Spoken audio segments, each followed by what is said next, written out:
ટકાવારીનો પ્રશ્ન કે 5 વસ્તુઓની વેચાણ કિંમત 3 વસ્તુઓની ખરીદ કિંમત બરાબર છે તો કેટલો નફો કે ખોટ થશે? તો અહીંયા આપણે જોઈશું કે કુલ વસ્તુ છે 5. 5 વસ્તુની વેચાણ કિંમત બરાબર 3 વસ્તુની ખરીદ કિંમત.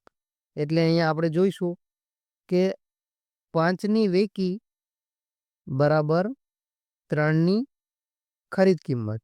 એટલે આપણે અહીંયા લખીશું વેકી બરાબર 3 અને છેદમાં ખરીદ કિંમત બરાબર 5. તો આપણે જોઈશું કે કોઈ વસ્તુ 5 રૂપિયાની છે અને 3 રૂપિયામાં વેચવામાં આવે તો અહીંયા આપણને 2 રૂપિયાનું નુકસાન જાય છે. પણ આપણને પૂછ્યું છે ટકાવારીમાં.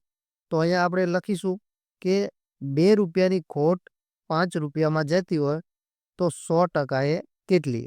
તો 20 પંચા 100 અને 20 દુ 40. તો અહીંયા આપણો જવાબ આવશે 40% ખોટ. તો આ 40% ખોટ ડીમાં દર્શાવેલ છે એટલે આપણો જવાબ બનશે ડી.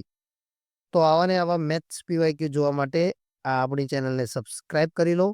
જો વિડીયો ગમ્યો હોય તો વિડીયોને લાઈક કરી દો અને તમારા મિત્રો સુધી શેર કરી દો. મળીએ એક નવા વિડીયો સાથે.